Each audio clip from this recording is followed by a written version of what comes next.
An excerpt from Daire's Devils by Danielle Ackley-McPhail. "Aw, Chris on a crutch!" The soft-pedaled curse was so unexpected, Kat chuckled, but her amusement was short-lived as what seemed like a whole battalion of klaxons sounded. Warning alerts flashed on Blade's console, their garish light pulsing through the crew compartment. Kat considered getting up to check on Spec, locked down in his crate in the cargo compartment, when the transport shimmied and shook with more violence than any of them had ever experienced before in a craft presumably still in one piece. "Mata, report," Sergeant Ryan ordered. Blade remained silent, busy fighting the stick. Kat didn't blame her. What was Ryan thinking to distract the pilot from her effort to regain control of the ship? Next to Kat, Scotch released his seat restraint and started to rise in automatic reaction to the emergency. Kat tugged him back down by his arm. Scotch settled next to her, but his attention remained fixed on those in the drive compartment. He scowled until he resembled Paw Paw's bulldog Rufus. Though she expected, Scotch's expression did not hide a sloppy sweet pup waiting for an excuse to roll over and have his belly rubbed, the way Rufus's did. "Down, boy," she murmured across the jack. "He's supposed to be big dog here. Remember? That's part of what got us out of the dock." Scotch responded with a subvocal growl that rattled Kat's jaw.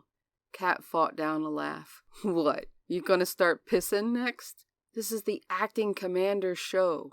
Behave so we can take care of these Legionnaires. Then you won't have to deal with Ryan," she reminded him over the private band. "Now strap back in while you still can." She held her breath as she waited for him to listen. Scotch looked ready to implode, his gaze never leaving the back of Ryan's head. "Buck up, airman," Kat tried again, keeping her mental tone low and even. Not an order, just one airman looking out for another. This time he listened. He ranked her, but she knew he trusted her, which couldn't be said for Ryan.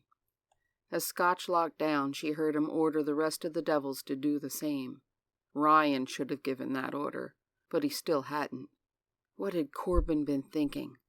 He might be a master sergeant, but she suspected Ryan had no idea how to command in a crisis. As their flight grew more erratic, Kat released her crash harness from its compartment and slid her arms into the straps, securing everything together firmly over her armored chest. A sudden bead of sweat escaped from her comm hood and ran down her forehead. Enough red lights flashed on the cockpit console to cause an epileptic fit in someone not even prone to them. Each time the ship shuddered, Kat shivered and tensed, regretting that she'd stowed her helmet for the flight. "Mother-lovin' son of a female dog!" Blade's knuckles stood out white, the tendons prominent in both hands and wrists. Despite the pilot's clear efforts, the stick shimmied and shook in time with the ship, yanked about by unseen atmospheric forces.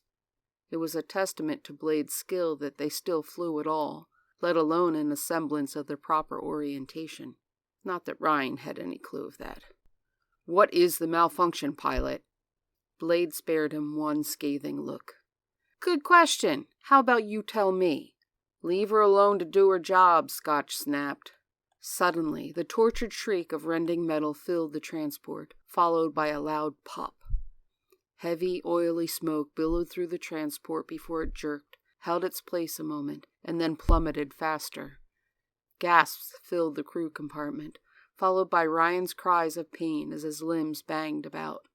Kat clutched her harness tight and kept her legs and body braced against her seat as best she could, and yet she still managed a glancing blow along her temple, and the ship jerked and took her skull with it, bouncing her off the bulkhead. "Oh, crap!" Jags of light momentarily shot across Kat's vision. Past them, she saw Ryan, secured only by the standard strap across his hips, finally struggling with his harness. He didn't have a chance of securing it. His body slammed about with the force of the rough descent, his head leaving bloody smudges on the drive compartment wall. Kat winced as the man's right wrist bent in ways a wrist wasn't meant to. From the pilot's seat, Blade growled as Ryan bumped the control for the already struggling stabilizers. She started to snap at him, but stopped mid-word, her eyes locking on the monitor in front of her, the one that displayed images from the external sensors. "Fuck!" From the woman who didn't swear without sanitizing the phrases? That said it all. No one said a word. The cat noticed Scotch tense further before forcing his body lax. "Brace for impact," he ordered. Everyone complied except for Ryan. Cat was pretty certain the last blow had knocked their acting commander unconscious.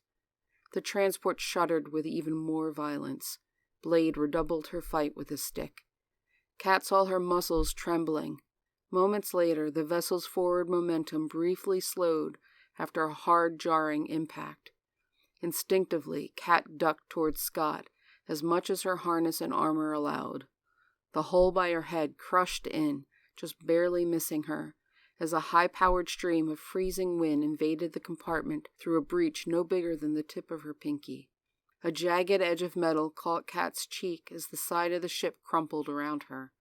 The smell of burning electronics mingled with the sharp tang of blood. Cat barely resisted the urge to shuck the harness and bolt from her seat, away from the questionable hull section. Good way to end up with more than a goose egg on the side of her head. "Blade, do what you have to do, but get us on the ground in one piece, stat," Scotch barked. The pilot stabilized the transport somewhat, if not slowed it. What remained of the ship bobbed and dipped, shaking like a child's snow globe, but Blade managed to keep it flying relatively straight and at a reasonable angle of descent, for the most part.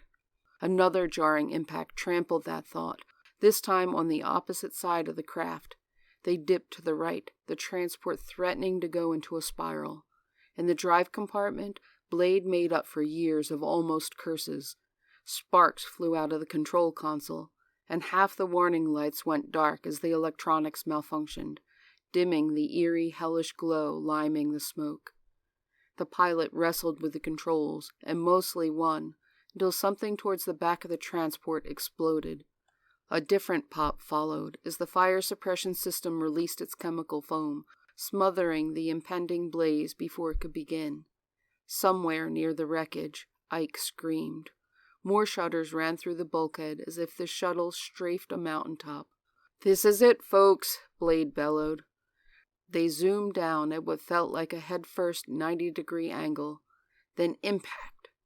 A great jarring crash followed by a sudden sliding sideways. Briefly, tortured steel shrieked and rocks smashed. They didn't roll, but near enough. Cat figured she now knew what a dime stopping on its edge felt like. Well, if it could feel. The collision and sudden stop sent her and everyone else slamming into their harness straps, and in some instances, the bulkhead. Cat gasped as the impact snatched away her breath.